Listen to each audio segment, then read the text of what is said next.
Welcome to the Prayagraj institute. आज हम लोग बात करेंगे 23 अगस्त के एग्जाम के बारे में। 23 अगस्त को जो सेकंड शिफ्ट में पेपर हुआ था, उस पेपर में जीएस और हिंदी से जो प्रश्न पूछे गए थे, उन प्रश्नों को डिटेल में एनालिसिस करेंगे और उस प्रश्न के साथ जो है आने वाले एग्जाम में और क्या प्रश्न जो है संबंधित हो सकते हैं, वो सारी जानकारी जो है इस वीडियो में लेंगे। तो चलिए स्टार्ट करते हैं हम अपने पहले प्रश्न के साथ।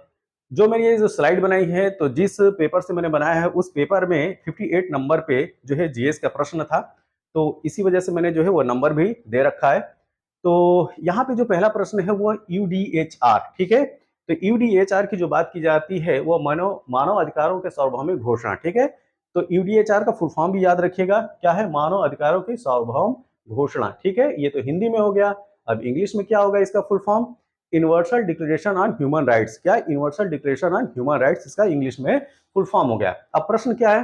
यूडीएचआर का कौन सा अनुच्छेद उत्पीड़न से शरण लेने के अधिकार की गारंटी देता है, ये आपको बताना है, ठीक है। तो यह अनुच्छेद है आर्टिकल 14। आर्टिकल 14 जो है वह उत्पीड़न से शरण लेने के अधिकार की गारंटी देता है, ठीक है। तो अब बात यह आती है कि ये भी तो हो सकता है कि जो यूडीएचआर के तहत जो अनुच्छेद की जो बात की गई है, उन अनुच्छेदों की संख्या कितनी है और उनमें क्या क्या बातें कही गई हैं, ठीक है।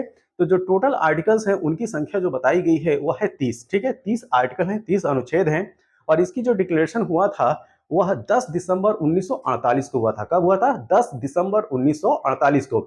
और इसी वजह से हर साल 10 दिसंबर को जो है विश्व मानव अधिकार दिवस के रूप में भी मनाया जाता है। ये चीज भी याद रखिएगा, 10 दिसंबर को हर साल जो है विश्व मानव अधिकार दिवस मनाते हैं। क्यों मनाते हैं? क्योंकि 10 दिसंबर 1948 को जो है जो universal declaration on human rights की बात की गई थी, ठीक है। तो इसमें जो 30 अनुच्छेद हैं, हर अनुच्छेद में क्या क्या जो बात कही गई है उसको हम लोग देखते हैं, ठीक है। तो सबसे पहले जो आर्टिकल 1 है उसमें समानता का अधिकार किसकी बात की गई है? समानता के अधिकार की बात की गई है, राइट टू इक्वलिटी की बात की गई है। दूसरे अनुच्छेद में भेदभाव से मुक्ति की बात की गई है और जीवन और स्वतंत्रता व्यक्तिगत सुरक्षा का अधिकार जो है आर्टिकल 3 में कही गई है, ठीक है। अनुच्छेद 4 में गुलामी से मुक्ति की बात की गई है, ठीक है। तो आर्टिकल 4 में किसकी बात की गई है? गुलामी से मुक्ति। और एक चीज ध्यान रखिएगा, ये जो आर्टिकल 4 है, जो आर्टिकल 4 है, यहां से प्रश्न जो है यूपीएसआई में पूछा जा चुका है, ठीक है, कि अनुच्छेद 4 में किसकी बात की गई? तो ये बात की गई गुलामी से मुक्ति की। अनुच्छेद 5 यातना और अपमानजनक व्यवहार से मुक्ति। और एक बार फिर मैं कहना चाहूंगा कि ये जो अनुच्छेद है वो काफी इंपॉर्टेंट है, इसी वजह से ये सारे 30 के 30 जो अनुच्छेद हैं, आर्टिकल्स हैं, उसमें क्या बातें कही गई उसका मैंने समावेश किया है, ठीक है। तो इस सारे अनुच्छेद और उसमें बातें जो कही गई उसको रटना जो है बहुत जरूरी है। आगे अनुच्छेद 6 जो है कानून के समक्ष एक व्यक्ति के रूप में मान्यता का अधिकार की बात करता है। अनुच्छेद 7 जो है कानून के समक्ष समानता के अधिकार की बात करता है। अनुच्छेद 8 समक्ष न्यायाधिकरण द्वारा उपचार का अधिकार। अनुच्छेद 9 जो है मनमाने ढंग से गिरफ्तारी और निर्वासन से मुक्ति की बात करता है। अनुच्छेद जो 10 है, ठीक है, 10 जो है वो निष्पक्ष सार्वजनिक सुनवाई का अधिकार की बात करता है। 11 की बात करें, दो साबित होने तक निर्दोष माने जाने का अधिकार, मतलब कि अगर कोई जो अपराधी है, अगर उसका अपराध सिद्ध नहीं होता है तब तक वह क्या है? निर्दोष है। यह बात किसमें की गई है? आर्टिकल 11 में की गई है। अगर अनुच्छेद 12 की बात करें तो इसमें गोपनीयता, परिवार, घर और पत्राचार में हस्तक्षेप से स्वतंत्रता की बात की गई है। क्या? आर्टिकल 12। आर्टिकल 13 जो अनुच्छेद 13 है उसमें देश के अंदर और बाहर स्वतंत्र रूप से आने जाने के अधिकार की बात की गई। और इस तरीके से जो अधिकार हैं, आप भारत के संविधान में जो फंडामेंटल राइट्स है, जो मौलिक अधिकार है, उसमें भी इस तरह के अधिकारों की आप बात देखते होंगे, ठीक है। अनुच्छेद 14 की बात करें तो उत्पीड़न से बचने के लिए दूसरे देशों में शरण लेने का अधिकार। और यही जो है आपसे क्वेश्चन ये जो है पूछा गया था, ठीक है, इस प्रश्न में, इस पेपर में। अनुच्छेद 15 की बात करें तो राष्ट्रीयता का अधिकार और इसे बदलने की स्वतंत्रता, ठीक है। तो अगर किसी की नेशनलिटी जो है वो इंडियन है, ठीक है, वर्तमान में, और वह जो है दूसरी देश की जो है नागरिकता लेना चाहता है तो वो ले सकता है। तो ये जो है ये बात की गई है आर्टिकल 15 में। आगे हम लोग बात करेंगे जो 16 से लेकर आगे के जो 30 आर्टिकल है उनके बारे में, ठीक। तो अनुच्छेद जो 16 है उसमें विवाह और परिवार के अधिकार की बात की गई है। अनुच्छेद 17 में संपत्ति के स्वामित्व के अधिकार की बात की गई है। राइट टू प्रॉपर्टी की बात की गई है आर्टिकल 17 में। आप जो है कमेंट बॉक्स में बताइएगा कि भारत के किस अनुच्छेद के तहत, भारत के किस अनुच्छेद के जो है वो राइट टू प्रॉपर्टी की बात की गई है, ठीक है। अनुच्छेद 18 में विश्वास और धर्म की स्वतंत्रता की बात की गई है। अनुच्छेद 19 में राय और सूचना की स्वतंत्रता की बात की गई है। और 20 जो अनुच्छेद 20 है उसमें शांतिपूर्ण सभा संघ का अधिकार की बात की गई है। ठीक है। अनुच्छेद 21 की बात करें तो सरकार स्वतंत्र चुनाव में भाग लेने का अधिकार। ठीक है। तो ये भी जो है यूडीएचआर में बात ये भी की गई है आर्टिकल 21 के तहत। 22 की बात करें तो अनुच्छेद 22 जो है सामाजिक सुरक्षा का अधिकार की बात करता है। तो सोशल सेफ्टी की जो बात की गई है आर्टिकल 22 में की गई है। आर्टिकल 23 जो है वांछनीय कार्य और ट्रेड यूनियनों में शामिल होने के अधिकार की बात करता है। ठीक है। जो कि आप भारत के संविधान में जो फंडामेंटल राइट है आर्टिकल 19 के तहत पाएंगे। ठीक है। अनुच्छेद 24 की बात किया जाए तो आराम और अवकाश का अधिकार जो है आर्टिकल 24 में। अनुच्छेद 25 में जो है वो पर्याप्त जीवन स्तर का अधिकार। ठीक है। तो पर्याप्त जीवन स्तर की जो बात की गई है आर्टिकल 25 में की गई है। अनुच्छेद 26 में जो है शिक्षा का अधिकार की बात की गई है, राइट टू एजुकेशन की बात की गई है। अनुच्छेद 27 में समुदाय के सांस्कृतिक जीवन में भाग लेने के अधिकार की बात की गई है। ठीक है। आर्टिकल 28 एक सामाजिक व्यवस्था का अधिकार जो इस दस्तावेज को स्पष्ट करता हो। ठीक है। तो सामाजिक व्यवस्था के अधिकार की जो बात की गई है वो आर्टिकल 28 में की गई है। आर्टिकल 29 स्वतंत्र और पूर्ण विकास के लिए अवकाश सामुदायिक कर्तव्य की जो बात की गई है वो आर्टिकल 29 में की गई है। ठीक है। और एक और चीज जो यहाँ पे आप लोग को दिख नहीं रहा होगा, ठीक, इसको जब मैं पीडीएफ ये जो पीडीएफ जब मैं टेलीग्राम में डालूंगा तो मैं जो है वो क्लियर करके दूंगा आप लोग को। ठीक है। तो और एक चीज मैं और क्लियर कर दूं, इस वीडियो की जो पीडीएफ है आप हमारे जो चैनल है द प्रयागराज इंस्टीट्यूट उसके टेलीग्राम चैनल से जो है आप जो है इसकी पीडीएफ ले सकते हैं। ठीक। अनुच्छेद जो 30 है जो बहुत इंपॉर्टेंट है वह यह कहता है कि उपरोक्त जो भी अधिकार हैं उसमें राज्य या व्यक्तिगत इस इससे इससे जो है वो स्वतंत्र रहेगा। ठीक है। क्या उपरोक्त अधिकारों में राज्य या व्यक्तिगत इस हस्तक्षेप से स्वतंत्र होगा। ठीक है। तो ये जो भी अधिकार हैं उसमें स्टेट और या कोई व्यक्ति विशेष जो है इन अधिकारों को लेने में हस्तक्षेप नहीं कर सकता है। यह बात की गई है अनुच्छेद 30 में। फिर से समझिए, ये जो ऊपर जो भी आप लोग इस 30 के अलावा जो 29 अनुच्छेद है इसमें जो अधिकारों की बात कही गई है, इन अधिकारों को लेने में अगर राज्य या कोई व्यक्ति विशेष भी अगर हस्तक्षेप करता है तो यह जो है वो उचित नहीं होगा। तो इसमें बात की गई है उपरोक्त अधिकारों में राज्य या व्यक्तिगत हस्तक्षेप से स्वतंत्रता की बात की गई है। ठीक है। तो ये जो है जो 30 आर्टिकल हैं उनकी बात की गई। अब चलते हैं अगले प्रश्न की तरफ। अगला प्रश्न ये है कि एनपीए का पूर्ण रूप क्या है। ठीक है। तो जो नॉन रिकवरी जो लोन होते हैं, ठीक, जो आगे चल के एनपीए में कन्वर्ट होते हैं, मतलब कि ऐसे लोन, ठीक है, या ऐसे डेप्ट जिनके बैंक जो है 90 डेज जो ड्यू टाइम होता है उसके अंदर रिकवरी नहीं कर पाता है। ठीक। तो उस 90 डेज के बाद वो उसको जो है वो नॉन परफॉर्मिंग एसेट्स जो घोषित कर देता है। क्या घोषित करता है? Non performing assets. तो ये जो एनपीए है इसका केवल फुल फॉर्म आपसे पूछा गया है। ठीक है। तो इसका जो फुल फॉर्म होता है गैर निष्पादित परिसंपत्तियां। क्या? गैर निष्पादित परिसंपत्तियां। ठीक है। तो ये कहलाएगा नॉन परफॉर्मिंग एसेट्स। तो यहाँ पे सही उत्तर है ऑप्शन नंबर ए। तो ये किससे संबंधित है? ये जो है बैंकिंग सिस्टम्स का ये टर्म है एनपीए। अगला प्रश्न, उत्तर प्रदेश के किस जिले में सेरा नृत्य, ठीक है, ये काफी इंपॉर्टेंट है। यहाँ पे सेरा नृत्य की बात की जा रही है कि उत्तर प्रदेश के किस जिले में सेरा नृत्य मनाया जाता है। ठीक है। तो यह मनाया जाता है ललितपुर में। ठीक है, ललितपुर में। और एक चीज और याद रखिएगा, उत्तर प्रदेश में केवल ललितपुर ही वह डिस्ट्रिक्ट है जहां पे यूरेनियम पाया जाता है। क्या पाया जाता है? यूरेनियम पाया जाता है। ठीक है। तो मतलब उत्तर प्रदेश का एकमात्र जिला है ललितपुर जहां पे यूरेनियम आपको मिलेगा। तो ऑप्शन सी यहाँ पे सेरा नृत्य के रेफरेंस से ललितपुर याद रखिएगा। ठीक है। अगला क्वेश्चन ये है कि व्यापक परमाणु परीक्षण प्रतिबंध संधि का मुख्य उद्देश्य क्या है। ठीक है। अब ये जो आप हिंदी में लिख रहे देख रहे हैं ये एक्चुअली में है सीटीबीटी। क्या है? सीटीबीटी। अब बात आती है कि सीटीबीटी क्या है? Comprehensive test ban on treaty. ठीक है। तो सीटीबीटी प्रतिबंध संधि का मुख्य उद्देश्य क्या है? तो इसका जो मुख्य उद्देश्य था ये था नागरिक और सैन्य दोनों उद्देश्यों के लिए परमाणु विस्फोटकों पर प्रतिबंध। ये इसका जो है वो मुख्य उद्देश्य है। ठीक है। अब थोड़ी सी जो है हम सीटीबीटी के बारे में बात करेंगे। देखिए यह जो संधि होती है मतलब कि CTBT comprehensive test ban and treaty की जो मैं बात कर रहा हूं, यह जो है वह 24 सितंबर, ध्यान दीजिएगा 24 सितंबर 1996 को अस्तित्व में आया था। ठीक है, तो ये भी पूछा जा सकता है कि सीटीबीटी जो है वो कब जो है वो अस्तित्व में आता है। तो ये जो ट्रीटी है ये 24 सितंबर 1996 को आती है और उस समय इस पर 71 देशों ने हस्ताक्षर किया था। ठीक है, मतलब कि इस ट्रीटी को माना था।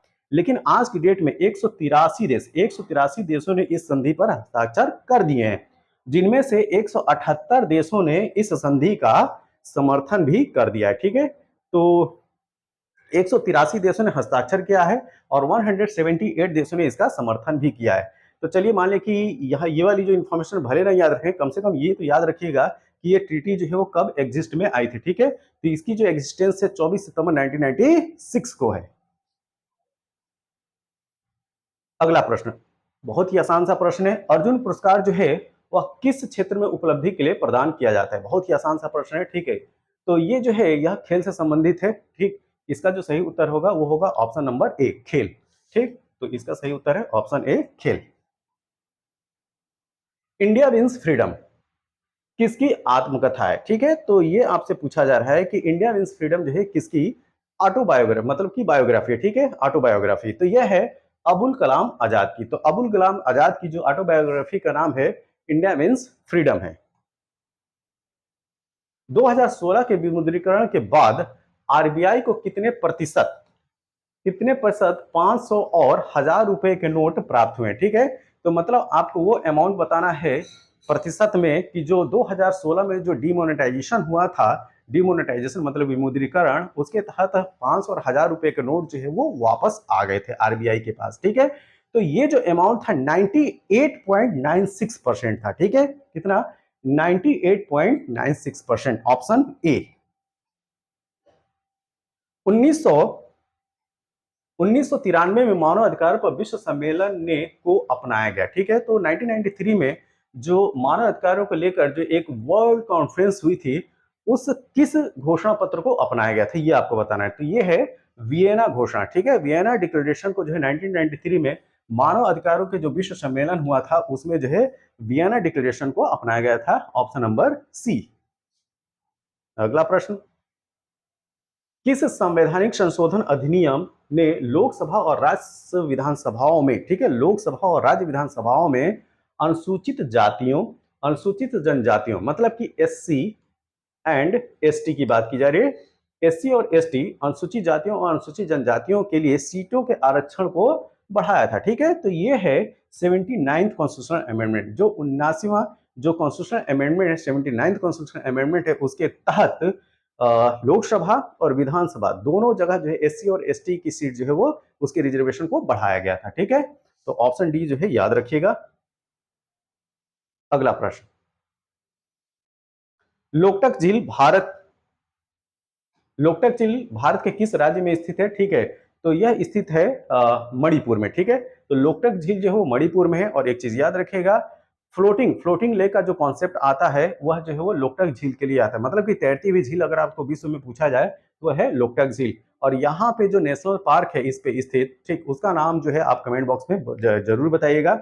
अब चूंकि जो है इस शिफ्ट में ये लोकटक झील तक अगर पहुंचे हैं तो वहां पे जो बहुत ही फेमस जो नेशनल पार्क है इस झील पे, ठीक है, वो भी जो है आपसे पूछा जा सकता है। ठीक है, तो वो जो है आप कमेंट बॉक्स में जो है वो जरूर बताइएगा।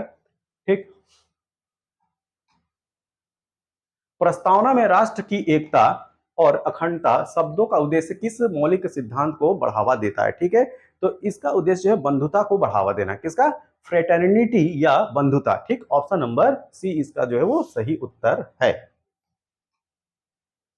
एक सॉफ्टवेयर प्रोग्राम है, ठीक है, एक सॉफ्टवेयर प्रोग्राम है जो इंटरनेट के माध्यम से आने वाले सभी डेटा को जो है फिल्टर कर देता है। ठीक है, तो एक ऐसा सॉफ्टवेयर प्रोग्राम जो इंटरनेट के माध्यम से जो भी जो है डेटा आ रहे हैं उसको जो है फिल्टर करने का जो काम करता है, ठीक है, कंप्यूटर में, वो होता है फायरवॉल। क्या होता है? Firewall, option number D. ठीक है, तो फायरवॉल के द्वारा जो है यह एक डेटा प्रोटेक्शन मिलता है किसको? कंप्यूटर को।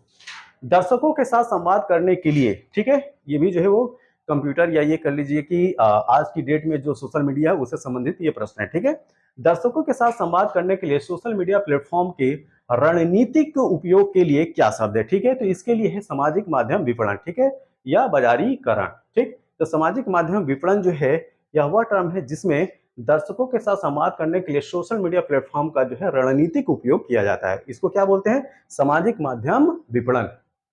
सोशल मीडियम मार्केटिंग है, ठीक है, social medium marketing, option A. अगला प्रश्न, भूटान की राजधानी क्या है? बहुत ही आसान सा प्रश्न है। तो भूटान की राजधानी है थिम्पू। क्या है? थिम्पू।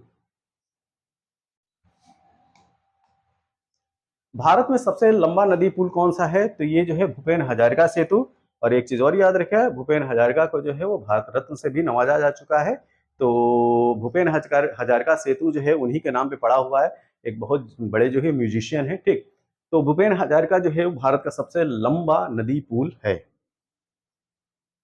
सरकार ने किसान क्रेडिट कार्ड योजना की शुरुआत कब की थी? तो इसकी शुरुआत होती है अगस्त 1998 में, ठीक है। तो अगस्त 1998 में जो है वो सरकार ने किसान क्रेडिट कार्ड योजना की शुरुआत की थी। भारत और वियतनाम के बीच साझेदारी से उनके क्षेत्रीय सुरक्षा परिदृश्य में किस प्रकार परिवर्तन आएगा? ठीक है। तो अगर भारत और वियतनाम के बीच जो है साझेदारी और पार्टनरशिप की अगर बात किया जाए तो किस तरीके के परिवर्तन आपको देखने को मिलेंगे? तो ये है रक्षा सहयोग और समुद्री सुरक्षा बढ़ाकर, ठीक है, रक्षा सहयोग और समुद्री सुरक्षा बढ़ाकर, ऑप्शन नंबर सी। जून 2024 तक, ठीक है, लोकसभा में विपक्ष के नेता कौन है? ठीक है। तो लोकसभा में, ठीक, ऑपोजिशन लीडर की बात की जा रही है तो ये है राहुल गांधी, ठीक है, ऑप्शन ए राहुल गांधी। तुगलकनामा पुस्तक के लेखक का नाम पूछा जा रहा है। तो तुगलकनामा पुस्तक के लेखक का नाम है अमीर खुसरो, ऑप्शन ए। अंतर्राष्ट्रीय अक्षय ऊर्जा एजेंसी एरेना क्या करती है? ठीक है। तो इसका काम है अक्षय ऊर्जा के उपयोग को बढ़ा देती है, ठीक है। क्या? ऑप्शन है। अब अक्षय ऊर्जा मतलब क्या होती है? नवीनीकरण एनर्जी क्या होती है?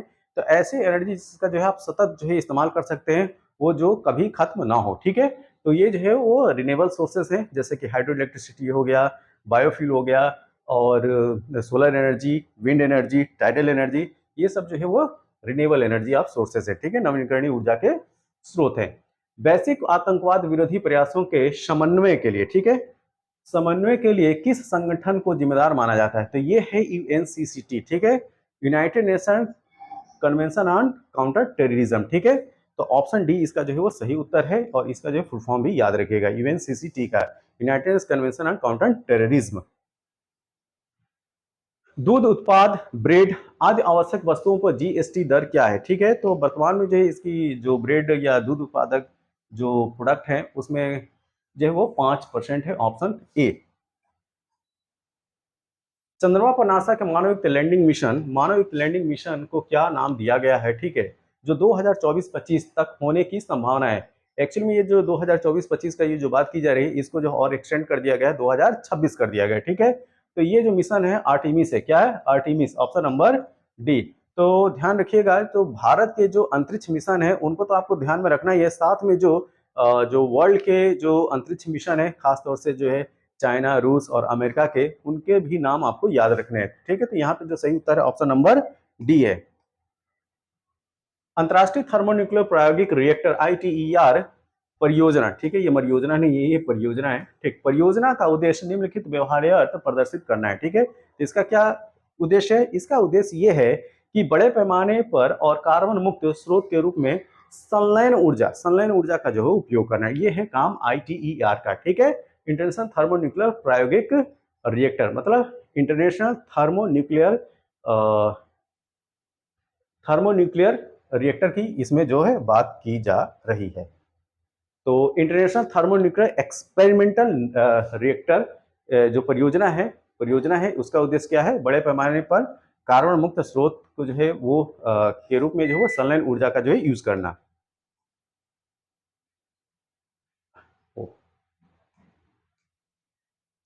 अगला प्रश्न, 14 सितंबर को किस रूप में मनाया जाता है? तो हर साल जो है 14 सितंबर को राष्ट्रीय हिंदी दिवस के रूप में मनाते हैं, ठीक है। तो यहाँ पे जो सही उत्तर है वो है ऑप्शन नंबर ए।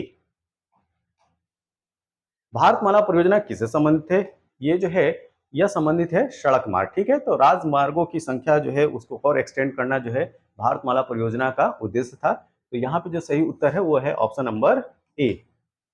अगला प्रश्न, निम्नलिखित में से कौन सा त्योहार भारत में प्रकाश के त्योहार के रूप में मनाया जाता है? बहुत ही आसान सा प्रश्न है, ठीक है, यह है दिवाली, ऑप्शन नंबर बी। भारतीय जीएसटी में निम्नलिखित में से किस प्रकार का कर प्रस्तुत किया जाता है? ठीक, तो यहाँ पे केवल आप जीएसटी का फुल फॉर्म भी अगर जानते होंगे तब भी जो है आप इस यहाँ पे उत्तर लगा लेंगे। ठीक, तो जीएसटी का फुल फॉर्म कहता है गुड्स एंड सर्विस टैक्स। ठीक है, जिसको हिंदी में क्या बोलेंगे? हिंदी में बोलेंगे वस्तु और सेवा कर। तो यहाँ पे सेवा कर दिखाई पड़ रहा है? जी हाँ, ऑप्शन नंबर बी। यहाँ पे ऑप्शन नंबर बी जो है वो सही उत्तर है। निम्नलिखित में से किसने पहली बार बुनियादी शिक्षा का विचार प्रतिपादित किया था? तो सबसे पहले श्रेय जाता है महात्मा गांधी को। महात्मा गांधी को, ऑप्शन ए। भारत में 2020-21 में कौन सा राज्य मसालों का प्रमुख उत्पादक था? ठीक है, तो यहाँ पे उत्तर है Madhya Pradesh, option number A. इसका सही उत्तर क्या है? मध्य प्रदेश।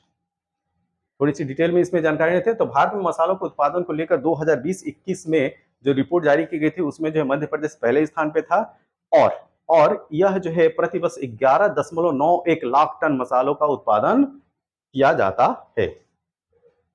प्रथम life time disturbing the peace award. ठीक है, ये डिस्टर्बिंग नहीं है, ये डिस्टर्बिंग ही है। ठीक है, तो life time disturbing the peace award शांति भंग का आजीवन पुरस्कार प्राप्त कर्ता का नाम बताना। ठीक है, तो ये है सलमान रश्दी। सलमान रश्दी, और सलमान रश्दी की एक फेमस बुक है मिडनाइट चाइल्ड। ठीक है, तो ये अक्सर जो है एग्जाम में यह बुक का नाम जो है वो घूमता है, तो याद रखिएगा। उसके भी राइटर जो है वो सलमान रश्दी ही हैं। तो इनको जो है प्रथम life time disturbing the peace award शांति भंग का आजीवन पुरस्कार जो है दिया गया है। किसको? सलमान रश्दी को। सबसे कम लिंगानुपात वाला भारतीय राज्य कौन सा है? जी हाँ, ये है हरियाणा। 2011 के सेंसस की अगर बात किया जाए तो उसके अनुसार हरियाणा जो है सबसे कम लिंगानुपात वाला भारतीय राज्य है। और सबसे ज्यादा लिंगानुपात वाला भारतीय राज्य कौन सा है? वो है केरल, जहां पे 1084 जो है वो सेक्स रेशियो है। ठीक है, और यहाँ का सेक्स रेशियो आई थिंक 879 है। और सेक्स रेशियो जो है पर थाउजेंड पुरुषों पे कितनी महिलाएं हैं वैसे निकाला जाता है। ठीक है, जनसंख्या का घनत्व है। ठीक है, तो जनसंख्या घनत्व क्या होता है ये आपसे पूछा जा रहा था। ठीक है, तो एक पर्टिकुलर एरिया में जो है कितने पर्सन रहते हैं, ठीक, लोगों की जो संख्या होती है वो जनसंख्या कहलाती है। तो यहाँ पे जो सही उत्तर होगा वो होगा ऑप्शन नंबर ये। ठीक है, थोड़ा ये जो है वो चेंज हो गया है, सी और बी ऊपर नीचे हो गया है। तो यहाँ पे रखिएगा याद क्या, तो पॉपुलेशन डेंसिटी क्या होती है? संख्या, और कितने स्पेस में वो रहते हैं, कितने जगह में रहते हैं। इसी वजह से जो पॉपुलेशन डेंसिटी है वो जो है वो संख्या पर किलोमीटर स्क्वायर में जो है प्रदर्शित की जाती है। तो यहाँ पे जो सही उत्तर है ऑप्शन नंबर सी। बायोमेट्रिक प्रौद्योगिकी का एकीकरण भारत के आंतरिक सुरक्षा ढांचे को कैसे बढ़ाता है? ठीक है, तो ये कैसे बढ़ाता है? पहचान और सत्यापन प्रक्रियाओं में सुरक्षा सुधार करके। ठीक है, तो जो बायोमेट्रिक प्रौद्योगिकी का एकीकरण है, जो बायोमेट्रिक टेक्नोलॉजी है, उसको जो है आंतरिक सुरक्षा ढांचे को कैसे बढ़ाता है ये आपसे पूछा जा रहा है। तो उससे पता क्या चलता है कि रियल में वो व्यक्ति कौन है। ठीक है, तो पहचान और सत्यापन प्रक्रिया में सुधार करके, ऑप्शन नंबर डी। 1928 में बारडोली सत्याग्रह का नेतृत्व किसने किया था? ठीक है, तो इस प्रश्न का सही उत्तर है सरदार वल्लभ भाई पटेल। और इसी जो है आंदोलन में सरदार वल्लभ भाई पटेल को जो तमगा मिला था, ठीक, जो उपाधि मिली थी वो सरदार की उपाधि मिली थी, ये भी याद रखिएगा। ठीक है, ऑप्शन बी इसका सही उत्तर है। 2021 में इंस्टाग्राम को इंटरनेट पर दुनिया भर में सबसे अधिक इस्तेमाल किए जाने वाले सोशल मीडिया प्लेटफॉर्म में स्थान दिया गया था। ठीक है, तो सबसे ज्यादा सोशल मीडिया यूजर के स्थान में जो है कौन सा स्थान इंस्टाग्राम को मिला था? तो वह स्थान था चौथा, 4th नंबर इसको जो है वो जगह मिली थी, ऑप्शन डी। चीन ने तिब्बत पर आक्रमण कब किया था? तो यह डेट थे 1950, ऑप्शन बी। निम्नलिखित में से किस जीव को जल प्रदूषण का जैव संकेतक माना जाता है? ठीक है, तो आपको उस जीव का नाम बताना है जिसको जो है वाटर पॉल्यूशन का बायो इंडिकेटर माना जाता है। ठीक है, तो दिए गए ऑप्शन में आपका सही उत्तर है ऑप्शन नंबर सी। क्या? Option number C. आप देखे होंगे कि जो तालाब या झीलें जो हैं वो काफी प्रदूषित होती हैं, उसमें मेढकों की संख्या जो है बहुत ज्यादा होती है। ठीक है, तो मेढक उसमें बहुत ज्यादा टर्राते हैं। तो इससे आप पता लगा लेंगे कि यह जो है झील या तालाब जो है वो काफी ज्यादा प्रदूषित है। तो ऑप्शन नंबर सी इसका जो है वो सही उत्तर है। अब यहां से जो प्रश्न स्टार्ट होंगे वो हिंदी के प्रश्न स्टार्ट होंगे, और सबसे पहले जो है यहाँ जो है गद्यांश आधारित जो है प्रश्न जो है वो फ्रेम किया गया है। तो इसमें जो गद्यांश आधारित प्रश्नों की जो संख्या वो है 5, जो कि 114 से लेकर 118 तक के प्रश्न होंगे। 114, 115, 116, 117, 118। ठीक है, तो गद्यांश क्या है ये देखिए। तो झांसी की रानी सुभद्रा कुमारी चौहान की प्रसिद्ध कविता है, दिए गए कविता के आधार पर निम्नलिखित प्रश्नों का उत्तर दीजिए। ठीक है, तो कविता क्या है? लक्ष्मी थी या दुर्गा थी, वह स्वयं वीरता के अवतार, देख मराठे पुलकित होते उसके तलवारों के वार, नकली युद्ध व्यूह की रचना और खेलना खूब शिकार, सैन्य घेरना दुर्ग तोड़ना ये थे उसके प्रिय खिलवाड़, महाराष्ट्र कुल देवी उसकी भी आराध्य भवानी थी, बुंदेल हरबोलो के हमने सुनी कहानी थी, खूब लड़ी मर्दानी वह तो झांसी वाली रानी थी। ठीक, अब देखते हैं प्रश्न। कवित्री का अधिकांश रचनाएं हैं। ठीक है, तो आपको बताना है सुभद्रा कुमारी चौहान की जो अधिकांश रचनाएं हैं वो किस प्रकार की है। ठीक, तो ये रचनाएं जो है इनकी देशभक्तिपूर्ण है। ठीक, ऑप्शन नंबर सी। खूब लड़ी मर्दानी वो तो झांसी वाली रानी थी, मर्दानी शब्द का अर्थ क्या है? तो ठीक है, तो मर्दानी शब्द का अर्थ यहाँ पे ध्यान दीजिएगा, इन जनरल अगर बात करें तो पुरुषों जैसे। ठीक, लेकिन चूंकि इस कविता के रेफरेंस से बात की जा रही है तो यहाँ पे जो मोस्ट एप्रोप्रिएट आंसर होगा वो होगा वीरांगना, ऑप्शन नंबर ए। उक्त पद्यांश का सही शीर्षक हो सकता है। ठीक है, तो इसका जो सही शीर्षक है झांसी की रानी, ऑप्शन ए। इस कविता की कवित्री का नाम ऊपर लिखा भी जा चुका है, सुभद्रा कुमारी चौहान। ठीक है, क्या? सुभद्रा कुमारी चौहान। तो आई थिंक हमें जो है इस पेपर का सबसे आसान प्रश्न यही होगा, ऑप्शन बी। इस कविता में प्रयोग किया गया रस, आपको रस जो है बताना है। ठीक, तो रस है वीर रस। ठीक, कौन सा रस? ऑप्शन डी, वीर रस। दिए गए विकल्पों में से विधुर का स्त्रीलिंग कौन सा है? तो विधुर का जो स्त्रीलिंग शब्द होता है वो होता है विधवा। ठीक, ऑप्शन बी। तुम कब आओगे इस वाक्य में उचित विराम का प्रयोग कीजिए। ठीक है, तो उचित क्या होगा? तुम कब आओगे, तो यहाँ पे लगेगा क्या? यहाँ पे जो है वो प्रश्नवाचक चिन्ह लगेगा। ठीक है, तो ऑप्शन बी। 1987 में मगध के लिए साहित्य अकादमी पुरस्कार किसे दिया गया था? ठीक है, तो ये है Shri Shrikant Verma, option number b. Shrikant Verma को 1987 में मगध के लिए जो है साहित्य अकादमी पुरस्कार से नवाजा गया था। ठीक, निम्नलिखित में से कौन सा शब्द विशेषण है? तो आपको बताना है कि दिए गए मात्र, खर्च, निपट, चुपचाप में विशेषण शब्द कौन है? तो यहाँ पे सही उत्तर है ऑप्शन नंबर सी, निपट जो है वो विशेषण शब्द है। आगे चलते हैं। अव्यय के कितने भेद होते हैं? ठीक है, तो अव्यय के 4 भेद होते हैं, ऑप्शन नंबर बी। री वर्ण का उच्चारण स्थान क्या है? री, ठीक है, तो ये जो है मूर्धा से। ठीक है, री का उच्चारण जो है मूर्धा से। तो एक चीज ध्यान रखिएगा, जो भी जो वर्ण समूह है क च ट त, ठीक, इन सब का जो है उच्चारण स्थान क्या है वो उसको जो है जरूर देख के जाइए। ये प्रश्न जो है वो फर्स्ट शिफ्ट में भी पूछा गया था और इस तरह का प्रश्न जो है सेकंड शिफ्ट में भी आया है। ठीक, तो 124 का सही उत्तर होगा ऑप्शन नंबर डी। काव्य की शोभा बढ़ाने वाले धर्मों को अलंकार कहते हैं। इस उक्ति में जो प्रयुक्त धर्म शब्द का अर्थ क्या है? धर्म का मतलब है गुण। ठीक है, गुण से मतलब है। ठीक है, तो यहाँ पे जो सही उत्तर है ऑप्शन नंबर बी। कानन का प्रवाची शब्द क्या है? तो कानन जंगल या वन। ठीक है, ऑप्शन नंबर ए जो है इसका सही उत्तर है। कृताकृत्य में समास कौन सा है? ठीक है, तो यहाँ पे जो समास है वो है कर्मधारय समास। क्या है? कर्मधारय समास, ऑप्शन नंबर सी। निम्नलिखित में से किस वाक्य में कर्तृवाच्य का प्रयोग हुआ है? ठीक है, कर्तृवाच्य का जो है आपका प्रयोग बताना है। तो यह प्रयोग हुआ है मोहन पुस्तक पढ़ रहा है, ऑप्शन डी। निम्नलिखित में से पुल्लिंग शब्द छांटिए। चाहत, रंगत, मेहनत और आहार। ठीक है, आपका आहार कैसा है? ठीक है, आपने सुना है आहार कैसी है? नहीं, आपका आहार कैसा है, तो आपका पुल्लिंग शब्द क्या होगा? ये होगा आहार, ऑप्शन नंबर डी। माघ फागुन में पड़ने वाली ऋतु के लिए एक शब्द है। ठीक है, तो इसके लिए शब्द है शिशिर। क्या है? ऑप्शन ए, शिशिर। अभिज्ञ शब्द का सभिन्नार्थक क्या है? ये है जानकार। ठीक है, क्या आएगा? ऑप्शन बी, जानकार। चीफ की दावत, यह के ये जो पुस्तक है चीफ की दावत, ये कहानी है। ठीक है, इसके रचनाकार का नाम बताना है। तो इसके रचनाकार हैं Bhisham Sahni, option number c. निम्नलिखित में से कौन सा अर्धविराम चिन्ह है? ठीक है, तो ये भी आसान सा प्रश्न है। और एक और चीज ध्यान रखिए, फर्स्ट शिफ्ट सेकंड शिफ्ट दोनों जगह जो है ये प्रश्न पूछा जा चुका है। ठीक है, तो जो विराम चिन्ह है वहां से प्रश्न आ रहे हैं, तो विराम चिन्ह की जो लिस्ट है एक बार जरूर देख के जाइए। ठीक, तो यहाँ पे जो सही उत्तर है अर्धविराम चिन्ह का, वो है ऑप्शन नंबर बी।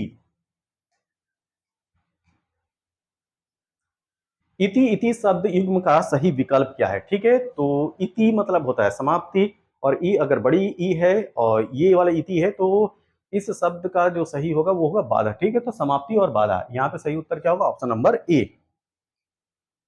निम्नलिखित में से वाक्य के शुद्ध रूप का चयन करना है। ठीक है, वाक्य का शुद्ध रूप का जो है चयन करना है। मैं गाने की कसरत करता हूँ। गाने की कसरत कौन करता है यार? मैं गाने का अभ्यास करता हूँ। ठीक है, गाने की प्रैक्टिस होती है, अभ्यास होता है। तो यहाँ पे सही उत्तर क्या होगा? ऑप्शन नंबर बी, आगे जाने की जरूरत ही नहीं है। अभय उभय, ठीक है, युग्म का सही अर्थ आपको बताना है। तो अभय का मतलब होता है जो न डरता, जिसके अंदर भय ना हो। तो क्या हो गया? निर्भय हो गया। और उभय मतलब दोनों। तो यहाँ पे सही उत्तर क्या होगा? निर्भय और दोनों। ठीक है, ऑप्शन नंबर ए। ठीक, अब देखिए अभय पहले आया है तो पहले निर्भय होगा। अगर डी ऑप्शन देख रहे हो तो डी में पहले क्या कर दिया है? दोनों कर दिया, और बाद में जो है वो निर्भय किया। तो इस वजह से डी ऑप्शन जो है गलत हो जाएगा। तो सही उत्तर क्या है? Option number A. तो शब्द युग्म से भी जो है प्रश्न पूछा जा रहा है। फर्स्ट शिफ्ट में भी पूछा गया है, 23 अगस्त को जो पेपर हुआ था फर्स्ट शिफ्ट, और सेकेंड शिफ्ट में भी ये पूछा गया है। ठीक, तो जो शब्द युग्म वाले जो प्रश्न है उनको भी आपको देख के जाना है। अंधेर नगरी का क्या मतलब होता है? अंधेर नगरी का मतलब होता है अन्याय की जगह, जहाँ पे जो है वो कानून व्यवस्था एकदम चरमरा गई हो, कोई कानून व्यवस्था न हो, उसी को जो है अंधेर नगरी बोला जाता है। और पूरा जो सेंटेंस आता है अंधेर नगरी चौपट राजा। ठीक है, तो जहाँ का राजा चौपट होगा वहां पे तो अंधेर नगरी होगी। तो अन्याय की जगह अंधेर नगरी का अर्थ होता है। ठीक, कांति क्लांति शब्द युग्म का सही अर्थ क्या है? तो देखिए कांति का मतलब होता है चमक, और क्लांति का अर्थ होता है थकावट। क्या? थकावट। तो इस तरीके से जो सही उत्तर हो गया वो हो गया ऑप्शन नंबर बी।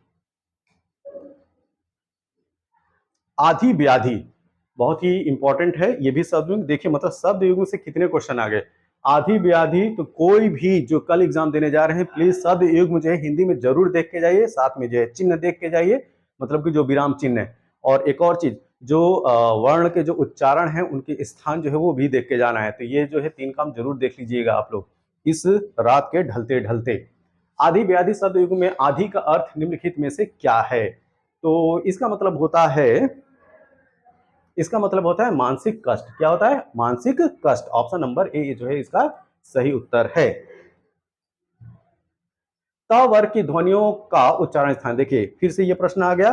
तो जो ध्वनियां हैं उनका जो है जो उच्चारण स्थान है वो फिर से यहाँ पे एक प्रश्न आ गया। ठीक, तो यहाँ पे जो सही उत्तर है त वर्ग का उच्चारण स्थान वो है दंत। ठीक है, त बोलिएगा तो जो है वो दंत जो है वो दांत जो है वो टच करता है। तो ये है दंत, ऑप्शन नंबर बी। वह लाचार है क्योंकि वह अंधा है, इस वाक्य में कौन सा अव्यय है? ठीक है, तो देखिए यहाँ पे जो है यहां से आप पकड़ सकते हैं क्योंकि। क्योंकि मतलब ये कारण बता रहा है, तो क्या होगा? कारणवाचक। बहुत ही आसान था इसको पकड़ना। ठीक, ऑप्शन नंबर डी। बिनु पग चले, सुने बिनु काना, कर बिनु कर्म, करे विधि माना। ठीक है, तो इस पंक्ति में प्रयुक्त अलंकार बताना है। ठीक है, तो इसमें जो अलंकार है वो है विभावना अलंकार। क्या? विभावना अलंकार। ये बहुत इंपॉर्टेंट है और ये जो है वो थोड़ा सा टफ भी है। ठीक है, तो ऑप्शन नंबर डी इसका जो है वो सही उत्तर है। निम्नलिखित में से किस क्षेत्र में विशेष योगदान के लिए ज्ञानपीठ पुरस्कार प्रदान किया जाता है? तो ज्ञानपीठ पुरस्कार जो है साहित्य में विशेष योगदान के लिए दिया जाता है। ठीक है, तो लिटरेचर में ये पुरस्कार दिया जाता है। तो सही उत्तर क्या होगा? ऑप्शन नंबर डी, साहित्य। दवाई शब्द का सही बहुवचन वाला रूप क्या है? ठीक है, तो आपको जो है दवाई का बहुवचन बताना है। तो दवाई का जो बहुवचन होता है दवाइयां होता है। क्या होता है? दवाइयां, ऑप्शन नंबर बी। वर्णमाला किसे कहते हैं? ठीक है, तो वर्णमाला क्या होते हैं? तो वर्णों के व्यवस्थित समूह को वर्णमाला कहते हैं। क्या?